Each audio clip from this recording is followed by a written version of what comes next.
What's that? Hey guys, welcome. This is Dominic Lipinski, and I have a special guest with us. And welcome to all of you that actually decided to come on this hangout and learn some secrets and some knowledge to earning 8 figures and helping thousands and thousands of people. So I have a special guest with us, Brian Carruthers, and for some of you that don't know Brian, Brian is actually an author of Making My First 10 Million book, who actually has sold over 100,000 copies.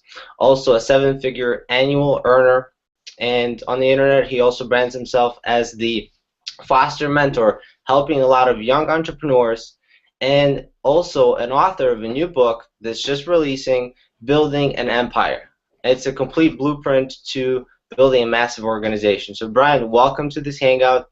I appreciate you having you on. Where are you calling from right now? Hey guys, welcome. This is I'm in Don. Davisonville, Maryland. Where are you again? I'm sorry, I just had a little technical difficulty. In Annapolis, Maryland. Annapolis, Maryland. Okay, awesome. I'm actually here in Chicago, but let's get started with the very first question. And I always like to start with, what is your personal definition of success?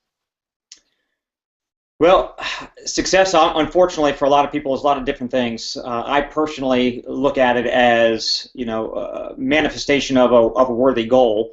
Sometimes people have business success. They want to accomplish a certain level of achievement in a business or a certain income level, or they want to have the certain trappings of success, a home, a car, a certain lifestyle.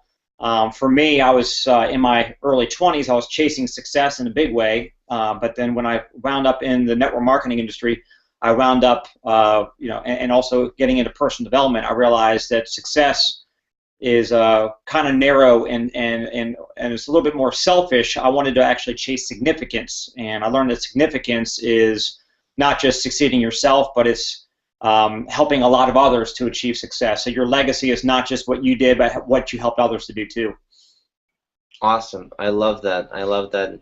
I actually personally went through the same change of first, kind of chasing after, the dollar, and then realizing that it's a lot about significance and living up to helping others in the world. So, I've learned a lot about like morning rituals, and the question that I have for you is, what do you do every day in the morning to get you up and going? Is there like a ritual that you have for yourself?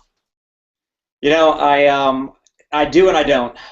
For a long time, I was a night owl, so I was up until 1, 2 o'clock in the morning. And in my business, I do a lot in the evening times. And so for me, I would wake up when I was done sleeping. When I was tired of sleeping, I finally just rolled out of bed. A lot of times, it was after 10 o'clock in the morning. Now it's for years. I've got a 7-year-old son now, so when I have him for his school days, then so I'm getting up at 7 o'clock in the morning. So that was a big shift over the last year or two. But for me, regardless of what time I get up, I try to number one, adjust my thinking. So whether it be reading, 10 pages, just even if it's just 10, even if I don't feel like reading. And by the way, I hardly ever feel like reading. I don't enjoy the act of reading. I enjoy what I get from reading. So I do a lot of reading, but I don't enjoy the act of doing it. So for me, if I get just 10 pages of a good book, something that's motivational, something that's about setting your thinking right, magic of thinking big, or success through a positive mental attitude, or live to win, any one of the number of great books out there. Just a little bit of reading in the morning. Certainly, sometimes I'll even pop on a CD on my CD player for a few minutes. But other than that, I kind of jump into my day. Everybody's got different philosophies. Some people say don't be a slave to your inbox. Prioritize your day and get the most important things going right away. For me, I'm a little bit different. I attack my inbox first, knock it all out real quick.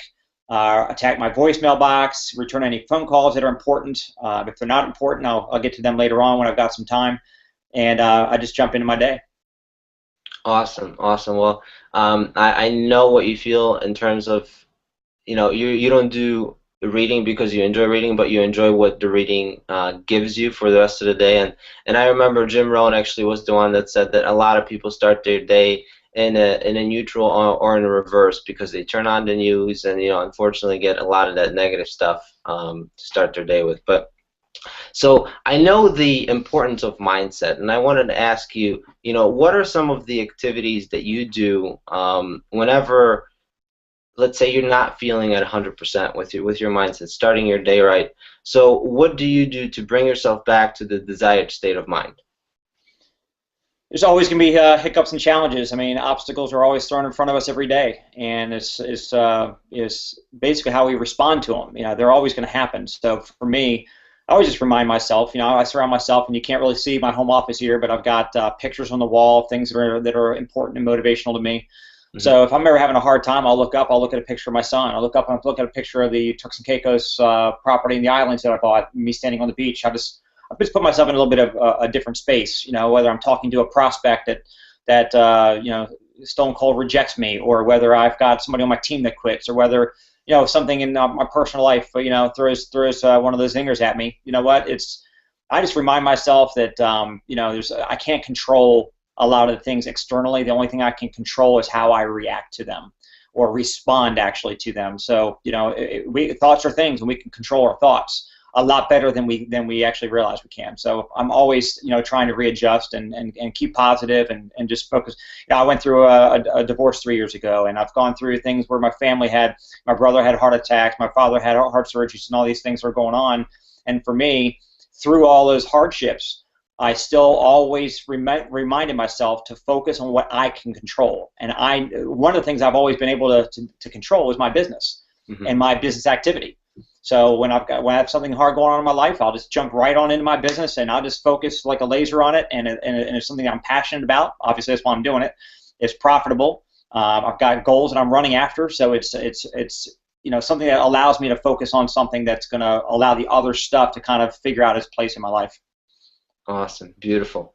So since you already touched a little bit on your business, tell us what is currently your profession and why did you choose to pursue it? Because I believe, not, I know after I read your book, Making My First 10 Million, that you come from a very successful real estate family and you had your jump start over there and you decided to pursue a different route. So tell us a little bit more about that. Sure. In the Making of Our First 10 Million book, it's all basically based on my story about how I was a real estate agent. My brother and father, we were building a real estate business together, and my brother actually took the role of helping my dad with the brokerage side, building it out, expanding new offices. I was jumping right into selling houses. I wanted to go out and master being a real estate agent and selling a lot of houses, make a lot of money. And so for a time, I was making 100 grand a year when I was 25, 26 years old. My brother was a year older than me, was making less than half that.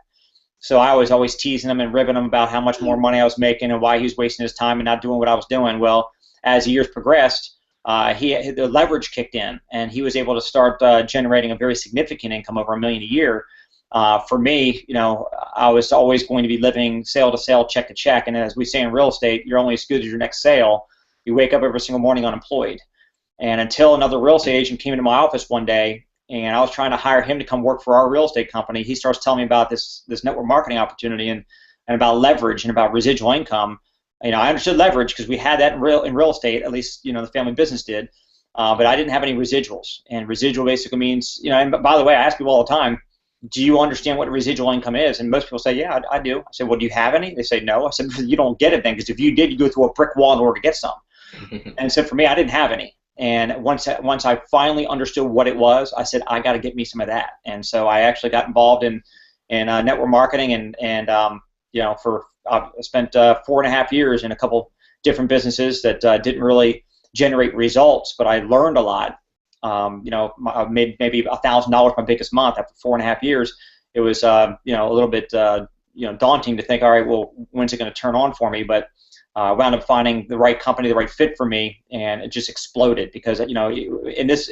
So anyway, I shifted from real estate, being a professional real estate agent, what everybody would consider a great career, a great path.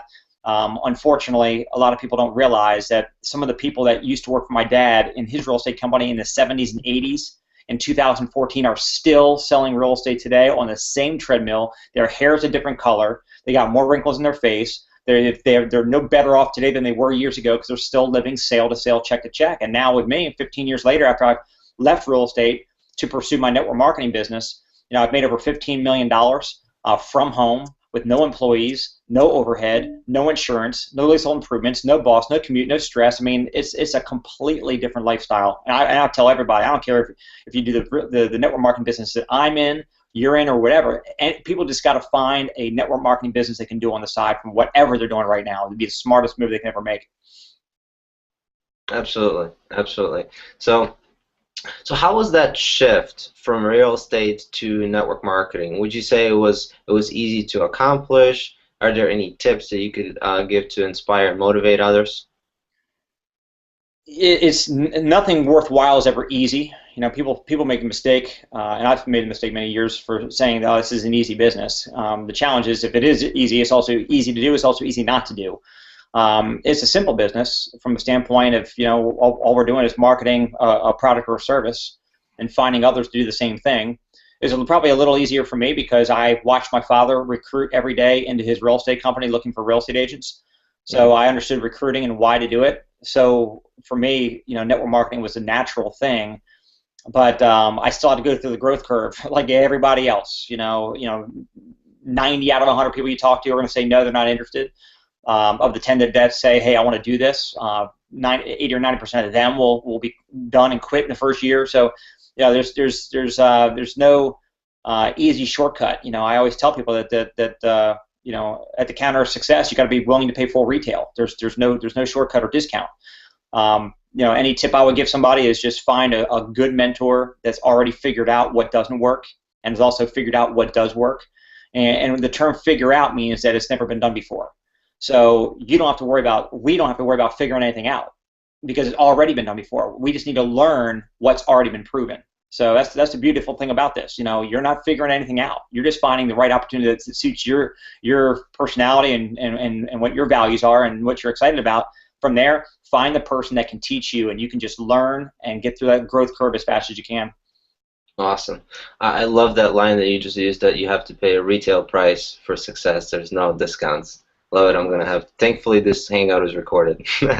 So I am so thankful for you actually sending me an advanced copy of your new book, Building an Empire, and the complete blueprint to building a massive network marketing business by you. So my question is, you put so much time and energy into this book.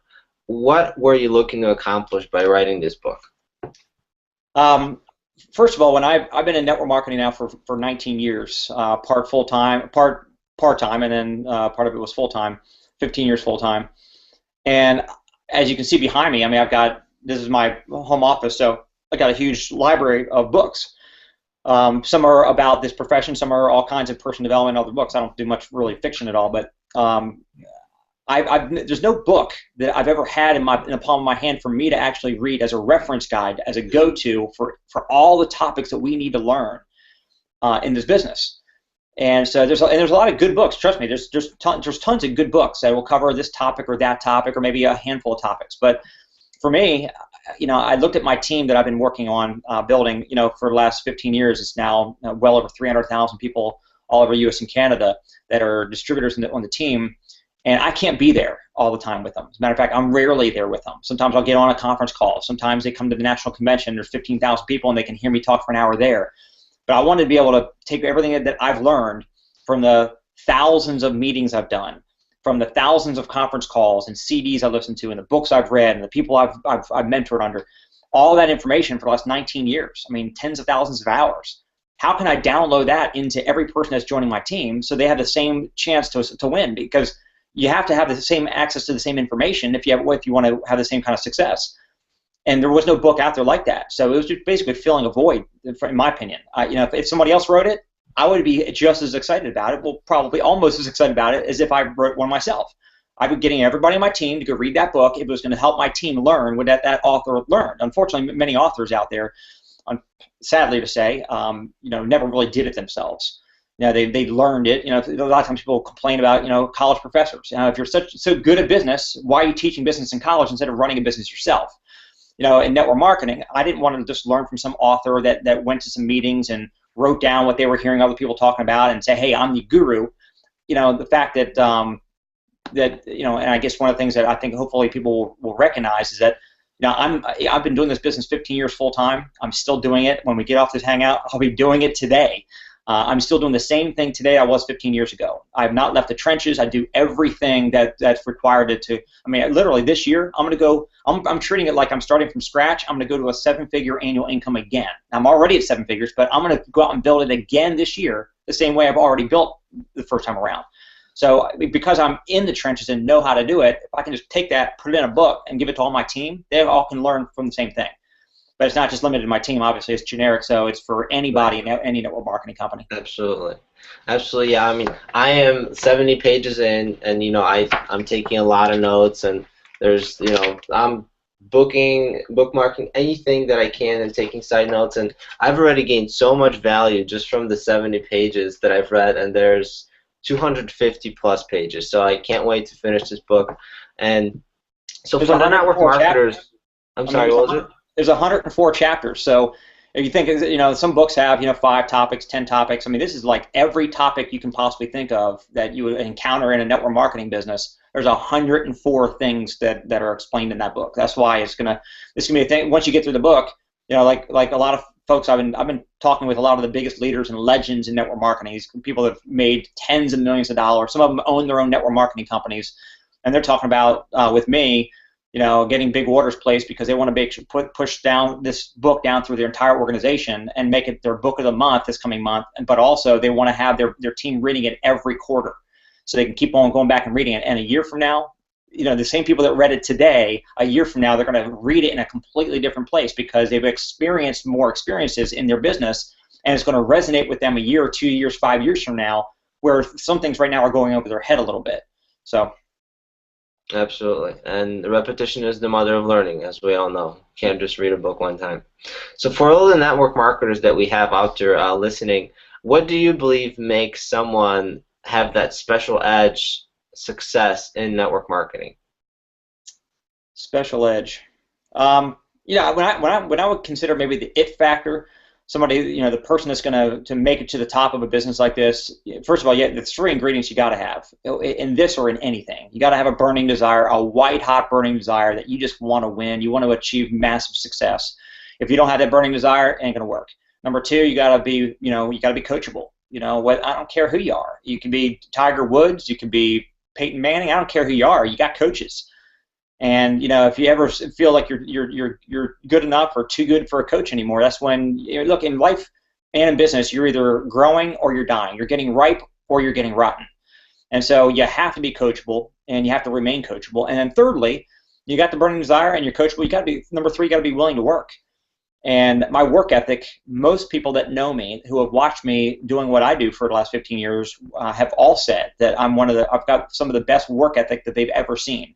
Nobody has to call and motivate me. I never have my mentors, my upline support folks call me up and say, Brian, what are you doing today? Can you make some calls? Can you do that? Like, if they're calling me to ask me that, I'm telling them, you don't know me. Call somebody else. I don't need motivation from external forces. I learned great work ethic from my parents, my father, mother, both of them, very, very hard workers their whole lives. So for me, those are the 3 things that you got to have. But you also, and sometimes this is something I think is be important to talk about. People say, well, you got to do what you're passionate about in life. And, and I read a book by Tim Sanders called Today We Are Rich. And he talks about how sometimes people think that they got to do what they love because you never work another day in your life if you're doing what you're passionate about. The challenge is if you're following your passion, you're making no money, you're going broke, and your family's leaving you, and life is crumbling. Then that's not really a good plan. There's musicians and artists and people out there that love what they do, but they can't focus just on that. Otherwise, they can't provide a living for their family.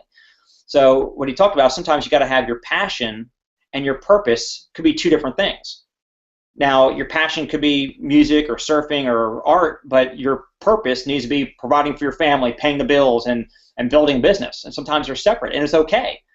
For me, what I found that my secret sauce has been is that I'm passionate about business, about building friendships, about helping others achieve success, and my purpose is also the same thing.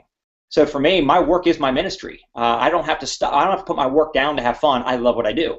I don't have to put my work down to go out and help somebody else or to be a benefit to somebody else in this world. It's all intertwined. So when you get to a place where it actually does kind of is congruent. What you want out of life and what you're doing about it are actually in alignment. That way, you're living a congruent life. Every morning when I wake up, I'm congruent. The only times I wake up and I'm not congruent is when I feel like the day before I was slacking, I was lazy, I wasn't doing I wasn't putting my best foot forward. That's when I don't have the happy feeling inside, and that little twinge of guilt. Unfortunately, some people, they go a whole day not being productive and not being in alignment, and then the next day they let another day like that go by, and the guilt gets bigger and bigger and bigger, and soon enough they go into a depression that they can't snap out of because they know deep down inside, now it's actually in their head, you know what? I'm not doing what I'm supposed to be doing. Right. I absolutely agree. So, what type of advice would you actually give somebody that's looking to, find the time and financial freedom in a home-based business and how to start a home-based business to pursue their passion? Run it by me again. I didn't catch that one. Sure. What type of advice would you give to somebody that may be looking for a home-based business to then supplement for their time freedom as well as financial freedom so that frees up the time for them to pursue their passion? Sure. Well, again, your network marketing business, it doesn't necessarily have to be your main passion.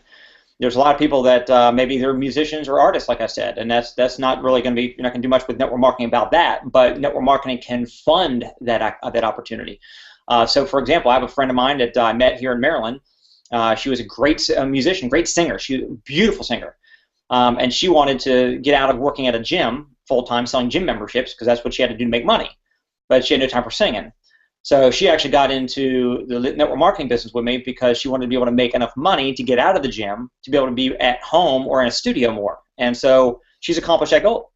So I got a chance to listen to her CD a few years ago, and she's living out in LA now, or Orange County, California, and she's got a husband and 2 kids now that she didn't have before. So her life is just amazing. And it's all because she had her network marketing business that she started up on the side from her gym job. And as she ramped it up and actually started making more money with network marketing, she was able to get rid of the job, and now she was able to focus on other things. So I would just, my advice to anybody that's right now a W-2 employee working for somebody else, trading your time for money. Hey, look, in America these days, maybe you just feel lucky to even have a job, which, by the way, sure, that's great if you have a job. Better than not having one. But whether I even posted on Facebook today, I said, there's 2 reasons why somebody should look into starting a business for themselves right now. Number 1, you don't like what you do and you want to change. Or number 2, you like what you do, but you just want more cash flow to be able to, for whatever your reasons are. And so I just believe that, everybody should be building a business like this in one way, shape, or form, whether it be 5 hours a week or whether it be 40 hours a week. Just get something like this going on, because at some point you're going to realize. And some people say, well, I got tons of money, so I don't really need to start a business. Well, having money and no time is no good. I've been there. I was in my 20s making 6 figures. None of my friends were making that kind of money, but they had time to go out and party and hang out, and I was working all the time. I grew up in a fancy neighborhood. My father did very well in real estate. I grew up in a $1 million home down the street from the boxing legend Sugar Ray Leonard and all these other wealthy people. Unfortunately, the kids in the neighborhood, they never saw their parents. Their parents were always away chasing a dollar. So, having money and no time is no good, or having time and no money is no good. So you want to have a happy balance of both. And the only place that I found that everyday average people like us could achieve that is through a network marketing model, because it's got the leverage and it's got residual income. So the leverage gives you passive cash flow, and the residual income gives you money that comes in even if you're not even on the gas pedal. That's what gives you. I go down to Turks and Caicos every year, a couple times a year, to my property down there. I'm snorkeling around, hanging out on the beach, fishing, whatever I do. And I get paid every single day while I'm vacationing. That's what this opportunity would offer.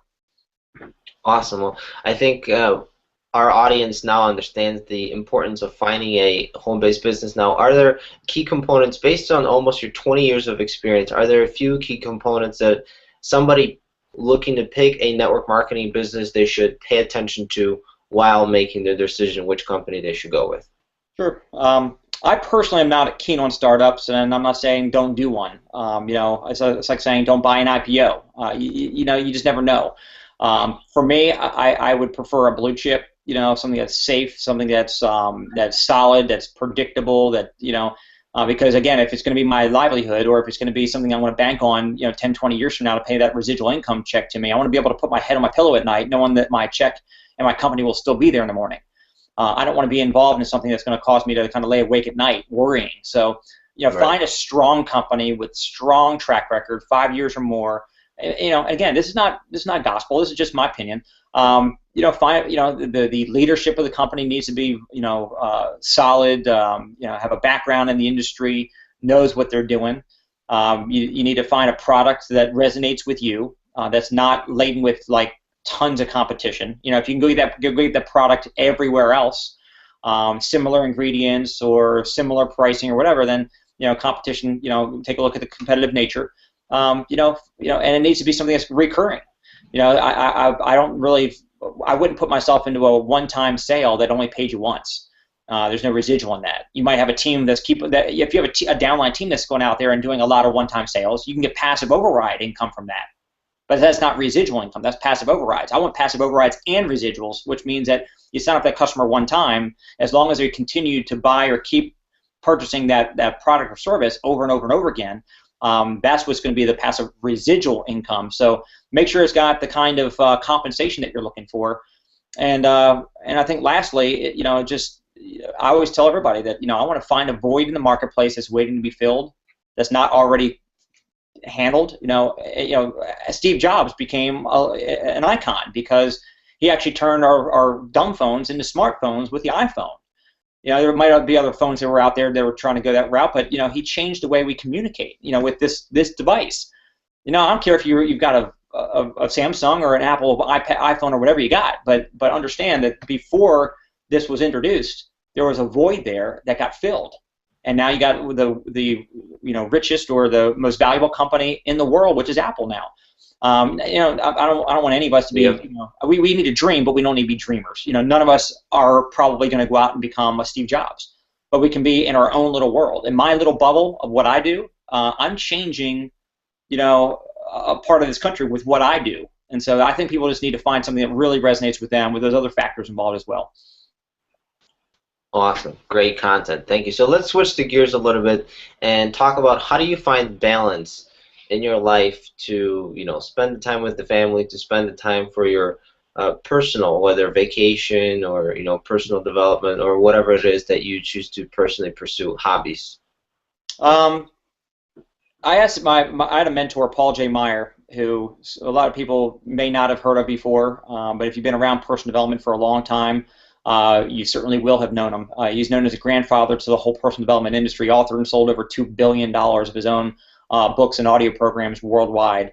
I actually was at his house in Waco, Texas, where he had a personal development museum. He owned the original manuscript for Think and Grow Rich by Napoleon Hill. Wow. I mean, just amazing. But I used to ask him that because he taught how to have a balanced life.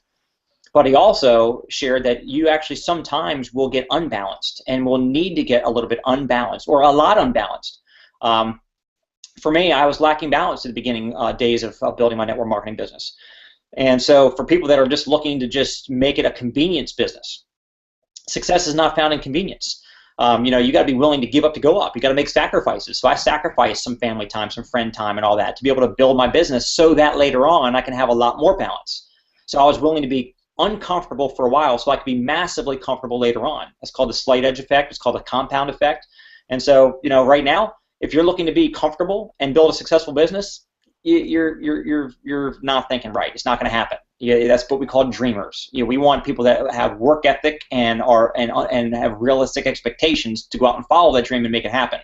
So I would just, on Shark Tank last week, I was watching a guy from Venice Beach, California, who's got this cool way of putting a picture onto a shoe or onto a shirt, and he was trying to get these billionaire sharks to invest in his business. And he said, hey, look, talking to Mark Cuban, hey, will you invest? The other sharks were kind of going out on him. And Mark goes, well, how much money are you paying yourself out of your business that you're creating these revenues from? He goes, 6 figures. He goes, well, what are you willing to actually, if I invest, what are you willing to pay yourself? He goes, well, I can still live the LA lifestyle for about 6 figures. And Mark's laughing. He goes, whatever, I'm out. He goes, what do you mean? He goes, seriously? You feel like you need to make 6 figures while you're trying to grow this thing, and I'm going to be investing my money in you? He said, what were you living on before you started making some success? He goes, I was living on ramen noodles. He said, well, if you're not willing to go back to living on ramen noodles again, you're not getting my money. So as entrepreneurs, we need to understand, you don't have to eat ramen noodles, but but maybe you do. I mean, but you got to be willing to be so hungry that you want success so bad that you're willing to go out there and do whatever you got to do. Awesome, awesome. So now let's go in the future. What are some of your visions and aspirations that you have in your future for your business and personal life? For me, taking a page out of Paul Meyer's book, he died when he was 83, about 4 years ago, and so, watching him and learning from him, he was making money till the day he was gone, and he always used to say, "I want to make millions and billions more because the more I make, the more I can give away." His goal was to give away every cent. He wanted to die broke. He tried. He couldn't. He had to hire 2 full-time accountants to try to help him get rid of his money because the more he gave away, it kept on coming back to him. His investments were multiplying. He died when he died. He owned 340 properties on Grand Cayman in the Cayman Islands. The biggest landlord in the whole islands. And so, from that standpoint, I personally just want to make a lot more money because I can go out and do a lot of great things for people with it. There's nothing more I need. I've got the homes and the cars and the stuff. My mom asked me for Christmas, what do you want every year? What do you want for Christmas? I'm like, I don't know, I already have everything. So there's nothing I want. There's nothing I need for. So I don't want to make money for greedy reasons. I want to make money for the satisfaction, and it's ego-driven. I'll be honest with you, it's an ego thing. I want to be able to give a lot of money away. I want to feel good about myself because I'm helping other people. A lot of people say I give money away and it's not about me. It's about bull. You do it. You wouldn't do it if it made you feel bad. People do things because it makes them feel good. So I want to make a lot of money. I also want to help my people that I'm working with, whether it be in my business or people like you or other people that are in other businesses out there. That's why the book now takes me out of my cocoon I've been living in for 15 years with my own one company. I can now, through this book and through fostermentor.com, I can actually be able to touch other people out there in the world that are going after their dreams and play a role in their success. One of the things I would love to hear is just my name mentioned or my book mentioned on the stages when people are actually accepting their $1 million achievement award. I want to help a lot of people to become millionaires, and I want to help a lot of kids get their parents back. I've got a 7-year-old who's got a dad at home. There's a lot of kids that don't have parents that are home. They have absentee parents, and so I want to give kids their parents back. So there's a lot of things like that that's going to help me achieve my goal of significance, and so that's what I'm looking forward to in the future. Awesome, awesome. I love the genuine energy that's coming from you when you actually say that. So last question actually for the day and for the interview. Let's go decades forward in the future, and let's just say that it's the last day of your life and you actually have your grandchildren and your great grandchildren around you. And what would be the few words of wisdom that you would share with them that could make them the most impact in their lives? Probably I'll take some words from John Addison, who's the CEO of Primerica, who's a friend, and he's always said that you never take advice from people more screwed up than you are. And we all tend to do that. I don't know that I would listen to people that don't have what I want. I wouldn't really care what they think. So if somebody has a great marriage, I'll listen to that person about marital advice, not from somebody who's got divorced 3 times. Certainly we can learn from people that have made mistakes, don't get me wrong, but I would tell my kids and grandkids that anything's possible. And it's our responsibility to take the seed of greatness that God planted in each and every one of them. It's a responsibility to find it, because it's buried down in there somewhere. Sometimes it's shallow, sometimes it's buried very deep under a lot of baggage. But find that seed, because that's our life mission, is to find the seed and make sure that seed blossoms into something. And that's going to take what? It's going to take cultivation. And cultivation, you get the seed. Cultivation is sun and rain, positive and negative. You're going to go through a lot of good times in life. You're going to go through a lot of bad times in life. But that's what's going to get you the great harvest. You're not going to have a great harvest. It's just all rain, rain, rain all the time and no sunshine. Or if it's all sunshine and no rain, then you're still, so we got to take that seed and we got to find it and do something with it. And I'm going to remind them that if it's my last day, tomorrow is going to be the date that's going to be on my grave marker. And so the day I was born, the day I died, and the dash in between, I'm going to say, hey, look, I gave it all I had. I lived my life without any regret. I accomplished a lot. I impacted a lot of people, and so I can tell you, grandkids, that I feel happy the way I live my life. And my advice to you is make sure you get out of every day what you need to get out of the day, and give to every day as much as you can give to every day, so that the dash between your two dates will have actually left a major mark on the world when you leave it behind. Awesome. That was great. Well, Brian, I appreciate your time spending on the line with us, and for the people that are watching, and for everybody that's getting knowledge out of this. If at least we've helped one person to change their life, I believe this webinar was definitely worth it. And everybody, go to fostermentor.com, subscribe to Brian, and subscribe to his knowledge.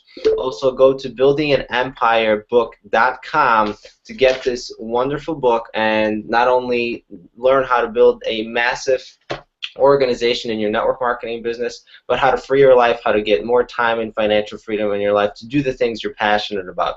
Also, there's a webinar that gives a lot of value about this book, and you can go to thiswillexplodeyournetworkmarketingbusiness.com. And those links you're actually going to be able to find below this video if you're looking to access any of this information. And again, Brian, I thank you for being on this webinar, and I thank you for writing this book, for taking the time to write this book to revolutionize the world, I would say, because I believe this book will go on to be one of the best network marketing blueprints on how to build a massive organization network marketing. Well, Dominic, it's been a pleasure. I appreciate the opportunity to chat with you today, and for everybody that's on the Hangout here as well. I mean, you're a great guy, and you're gonna help a lot of people, so I appreciate what you're doing. Thank you, Brian. Everybody, have a great day. Talk to you later.